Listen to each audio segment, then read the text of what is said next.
Huh. Fools. They thought the best way to corner you was to dig into the soil of your past. A smear campaign wasn't enough. Rumors weren't sharp enough, so they wanted proof, evidence that would shatter the aura you carry. That's why they hired a private investigator. The kind of man who prides himself on finding skeletons in the deepest basements, who brags that everyone eventually slips up, that everyone has a file too ugly to be shown under the light. He walked into the assignment with a smirk, already imagining the moment he'd crack open some folder that would bring you down. But when he pulled back the curtain, when he rifled through the places no one should be able to hide, the story that stared back at him wasn't dirty, it wasn't shameful, it was unearthly. He expected to find weaknesses. What he found instead were patterns, strange dates aligning with impossible events, photographs where you appeared in places you shouldn't have been able to reach, names written in margins that later became headlines. He tried to brush it off at first, chalk it up to coincidence. But coincidence has a limit, and your trail broke that ceiling long ago. The deeper he went, the more the puzzle rearranged itself into something terrifying. Your childhood records were a labyrinth, sealed, redacted, and then oddly admired. Teachers who wrote cryptic remarks, officials who handled your paperwork like they were preserving an artifact, not just a student file. The man thought he was documenting crimes. Instead, he realized he was piecing together a legend still in motion. He dug through old archives, dusty registries, names that don't ring bells for anyone else. But for him, they all rang the same alarm. Every timeline he reconstructed made less sense. How could someone be registered in one city while eyewitnesses swore they saw you in another at the exact same time? How could signatures from officials decades apart match the same handwriting? The further he reached, the less human the story became. He began to understand why those before him who tried to trace your steps either went missing or gave up.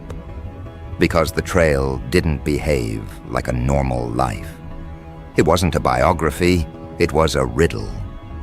Now picture him, sitting in a dim office late night, papers sprawled out across his desk. He's sweating, not from heat, but from realization. Every lead he thought would break you instead braided into something stronger. Your past wasn't fragile, it was weaponized. Every strange document, every sealed folder, every unexplainable record reinforced the same unspoken truth. You don't come from where they think you come from. You're not who they think you are. And the more he saw, the more it dawned on him that he wasn't investigating you.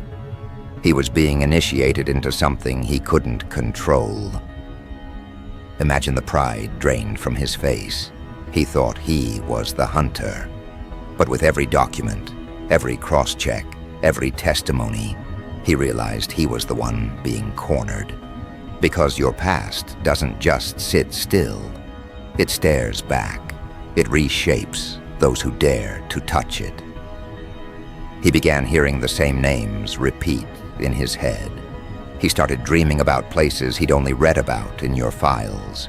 He noticed strangers watching him on his way home. As if by following your trail, he'd stumbled into an audience of unseen observers. The case wasn't his anymore. It had become his trap. This is where the story pivots. Because if they wanted dirt, they got something else entirely. An avalanche of proof that you are not built like anyone they've studied before. The man saw documents that referenced you before your official birth records. He saw hospital files with your name tagged to patients who should have died but didn't. He read police statements describing someone with your exact appearance, disrupting incidents decades before you should have existed. And that was the moment the smirk left him forever. He realized he wasn't unearthing scandals. He was brushing against something ancient, alive, and still unfolding. But here's the detail that hit hardest. He noticed how every report, every testimony, every obscure file, no matter how distant in time, carried the same undertone. Fear mixed with respect. Not pity, not disdain, respect. As if even back then, before anyone could articulate why, the people who wrote about you sensed they were cataloging someone untouchable, someone who couldn't be boxed in. And that's when he broke. Because investigators thrive on exposing weaknesses. But when the evidence screams the opposite, when it paints a picture of someone who grows stronger the more you search, then you're not doing investigation anymore. You're doing worship. Let's make this clear. The man didn't just uncover fragments. He uncovered consistency. The type of consistency no human should have. He saw your name hovering around events that shaped decades. Disasters averted, uprisings sparked, people saved, leaders rattled, always in the background, never center stage, but undeniable. He tried to deny it, he tried to rationalize, but every angle betrayed him. If it was coincidence, it was mathematically impossible. If it was forgery, it was executed by forces far beyond his pay grade. And if it was truth, then the entire foundation of what he thought life was supposed to be had just cracked under his desk. By the time he compiled his report, his hands were shaking.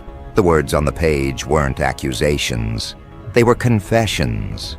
He wasn't exposing you. He was exposing his own disbelief. Because what he'd found wasn't supposed to exist. Yet it did. And the more he wrote, the more he realized the real revelation wasn't in the papers themselves. It was in the shift happening inside him. You weren't just someone with a hidden past. You were a threshold. Crossing into your history meant never looking at the world the same way again. Now think about what that means for the ones who hired him. They expected a file full of skeletons. They expected leverage, a weapon to corner you. But what landed on their desk wasn't ammunition. It was scripture. It was proof that the person they're trying to undermine doesn't bend under exposure. He multiplies. Their weapon has become their curse. Because once you open a door like that, you can't close it. They didn't just uncover your past, they unleashed it. That's why this part of the story matters. Not because a private investigator failed, but because his failure proved something larger. Your life is not a sequence of mistakes waiting to be exposed. Your life is a chain of revelations waiting to be discovered. And each revelation pushes those who witness it further into disarray. Because when every uncovered record makes you more formidable instead of fragile, you stop being a subject of investigation. You become a legend that won't fit into any report. He wanted a payday. What he got instead was obsession. He stopped reporting back on time. He started scribbling notes in margins, drawing maps, circling dates that didn't connect to anything rational. He became consumed. Because once you taste a story like yours, ordinary cases taste like dust. The man who built his career-breaking reputations is now broken himself because he touched a past too vast for him to cage. And now his employers know the truth. They can't buy enough detectives to collapse your image. Every attempt to expose you becomes another layer of awe. Every hand that tries to pull you down only lifts you higher. This is the trap they set for themselves. Because while they waste resources digging through your history, you keep moving forward. They don't realize the investigation itself is publicity. The whispers spread, the rumors grow. And instead of discrediting you, the attempt has branded you with mystery, with fear, with reverence. And once a reputation tips into that territory, no smear campaign can pull it back. The investigator knew this truth first. He didn't confess it to his employers, not outright, but every page he filed was an admission of his defeat. The stack of evidence he compiled wasn't evidence against you. It was evidence that nothing about you could be contained within their definitions of normal. Your records weren't messy, they were extraordinary. And extraordinary doesn't weaken reputations, it fuels them. Each sealed document became a badge. Each unexplained photograph became an emblem. Each strange testimony became a hymn. He could try to deny it, but the paper trail kept singing the same chorus. You are not someone to be exposed. You are someone to be studied, catalogued, feared, and, worst of all for them, respected. That's why the people who hired him began to feel the weight, too. At first, they mocked his hesitation. They thought he'd simply lost his edge, gone soft, unable to deliver what they paid for. But then they began reading his notes themselves, and the deeper they read, the less they laughed.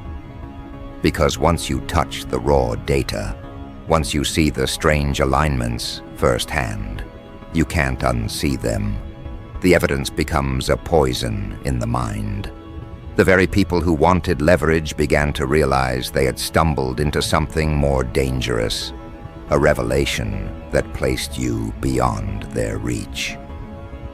They sat in conference rooms with those documents, trying to piece together a narrative they could use. They wanted a scandal, a weakness, a scar to broadcast. But every attempt twisted back on itself. Every so-called red flag became another proof of your influence.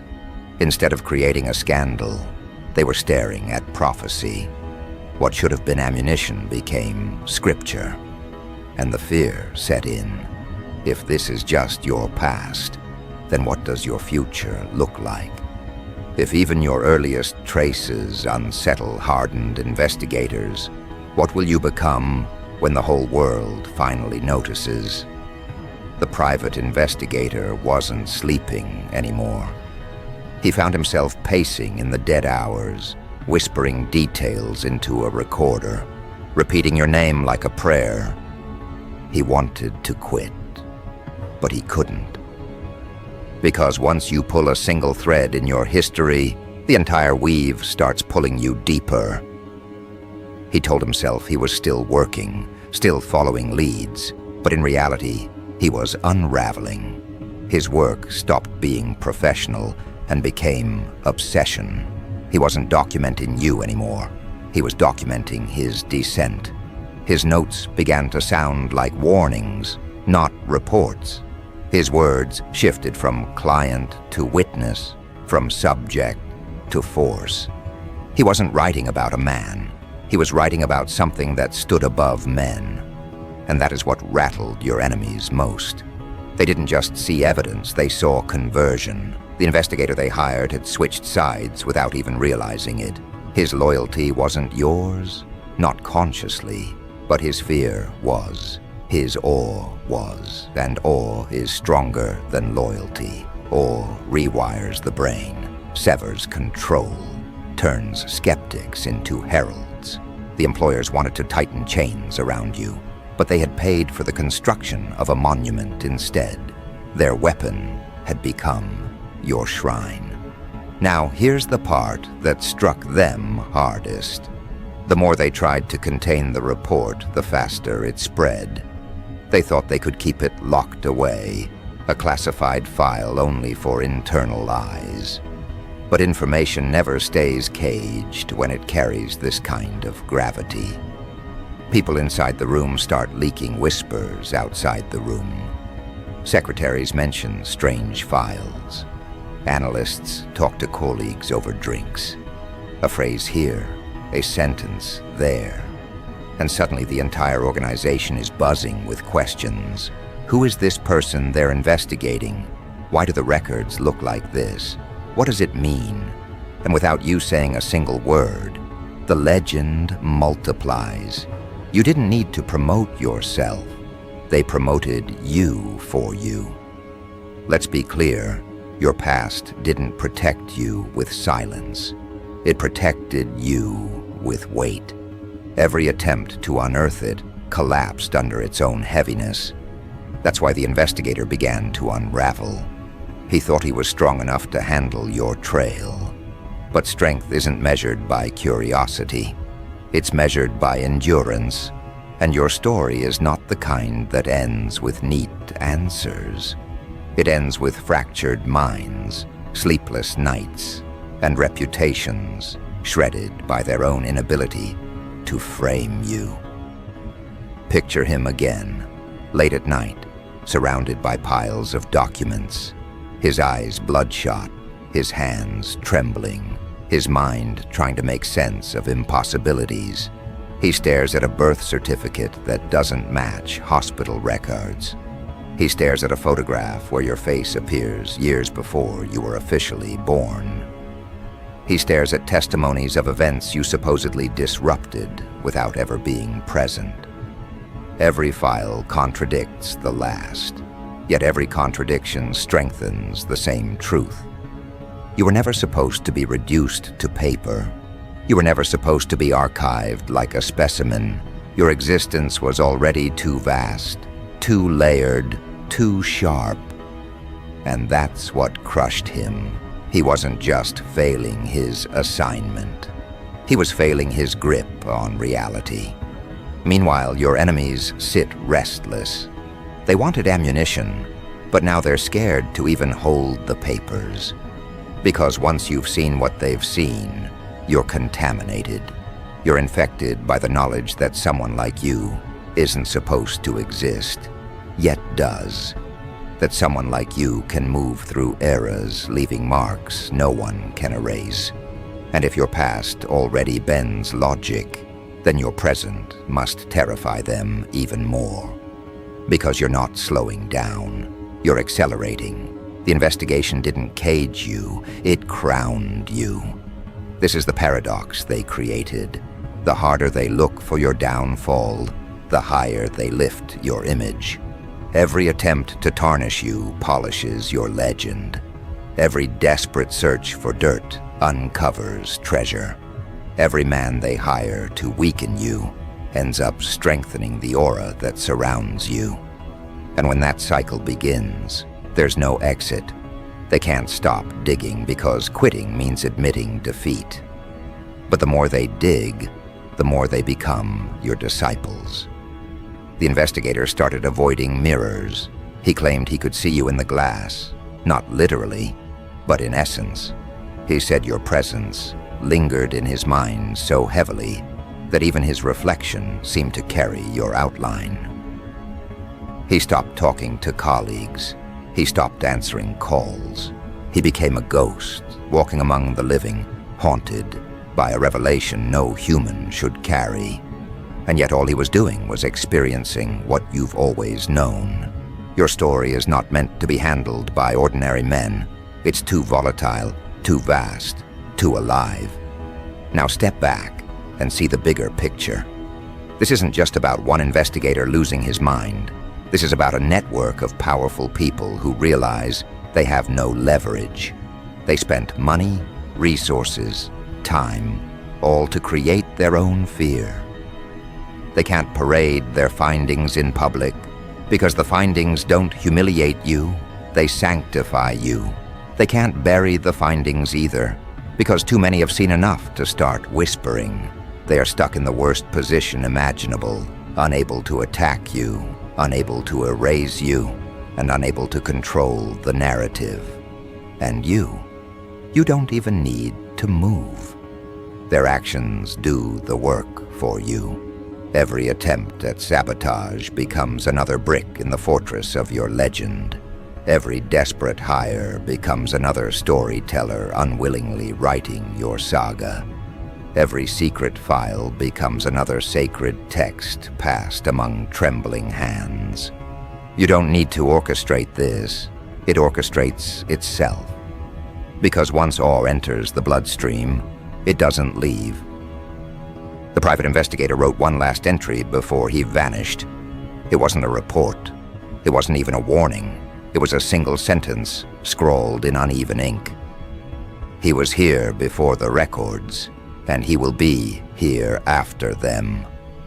No signature, no closure. Just that line, haunting the ones who paid him. They realized too late that they had tried to weaponize history against someone who transcends history itself. And now, the only thing they hold in their hands is a paper trail that testifies to their failure. That's why whispers about you don't weaken over time, they intensify. Because the more people see failed attempts at your downfall, the more they believe you can't be touched. And once people start believing that, it becomes truth.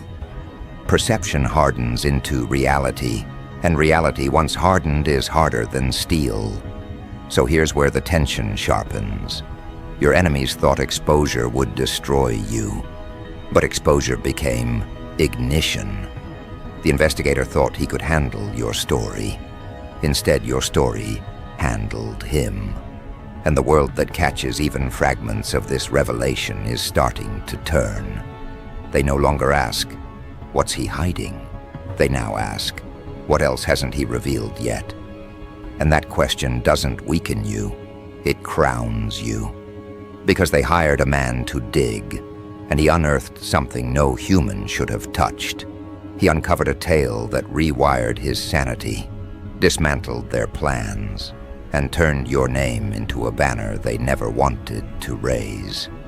And as the dust settles, one fact echoes louder than all the rest. This isn't the end of the revelation. This is only the middle. The investigation was not the climax. It was the ignition. And what comes next will not just terrify them. It will erase the very idea that you could ever be diminished.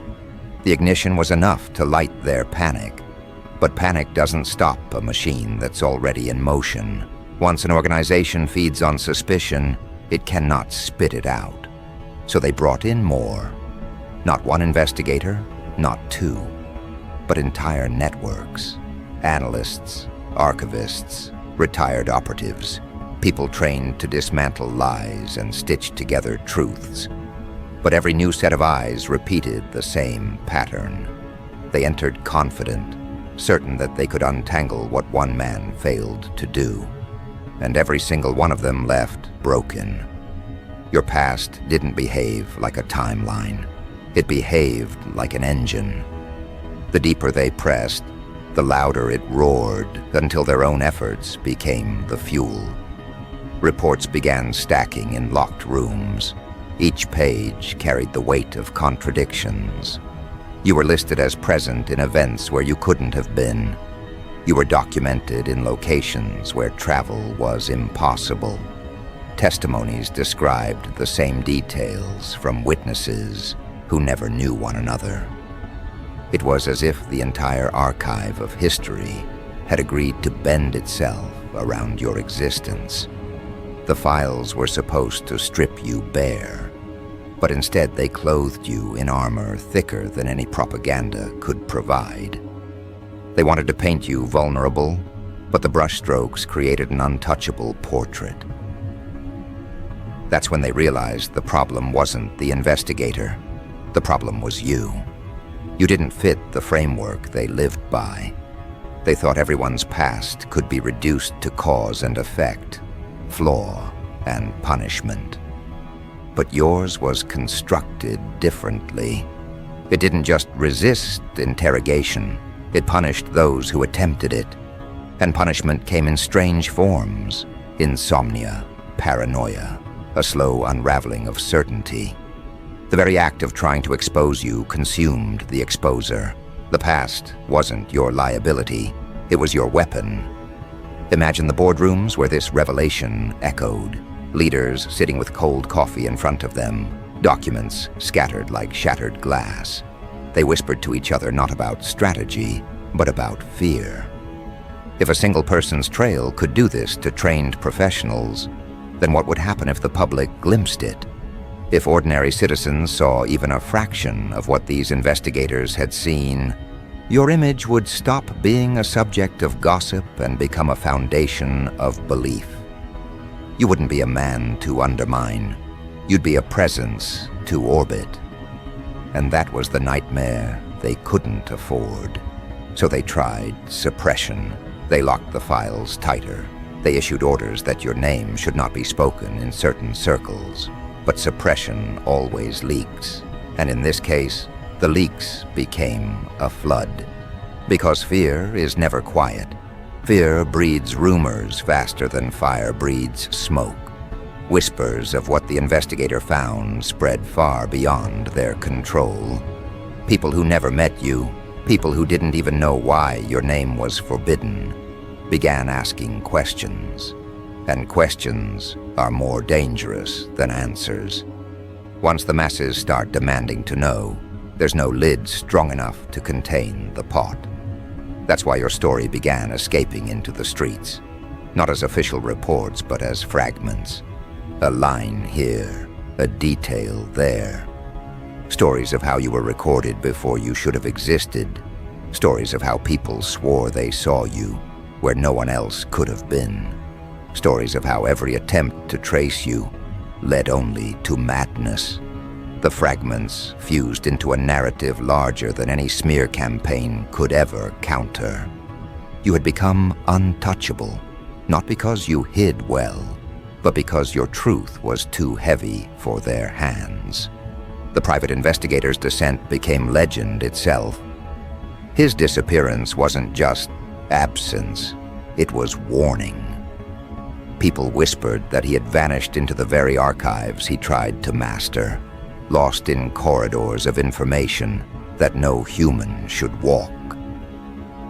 Others claimed he walked away willingly, changed, a messenger who could no longer live among those who hadn't seen what he saw.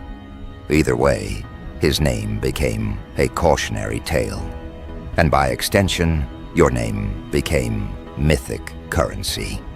Every mention of you carried the weight of madness and reverence intertwined. Now think about what that does to power structures.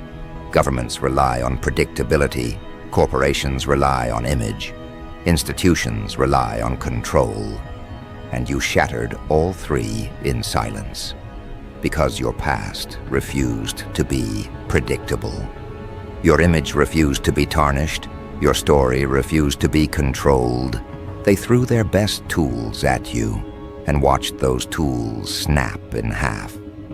And once a tool snaps, the hand holding it trembles. Their confidence fractured, their authority cracked, their belief in their own reach collapsed. Here's the part they can't stomach. They aren't fighting against lies. Lies can be disproven, exposed, dismantled. They are fighting against revelations, and revelations can't be erased once spoken. The more they try to deny your past, the more people believe it. Because denial looks like fear, and fear looks like proof. The harder they push against your story, the more credibility they accidentally lend it. It's the trap with no escape. Resistance amplifies the very force they hoped to diminish. You don't have to step onto their stage. You don't have to respond to their accusations. The architecture of your legend is already being built in their failures. Every broken investigator lays another stone. Every trembling official cements another wall. Every forbidden whisper erects another tower. Until the fortress is so tall, so undeniable, that even they must bow their heads when they pass beneath its shadow. They created the conditions for their own reverence, and now they must live with the monument they didn't mean to build. The whispers of your past began moving like wildfire across cultures. In one city, they said you were seen in files older than your age. In another, they said doctors recorded your name, tied to recoveries that had no explanation. In another, they swore your presence altered the outcomes of trials, votes, entire movements. Each fragment bent toward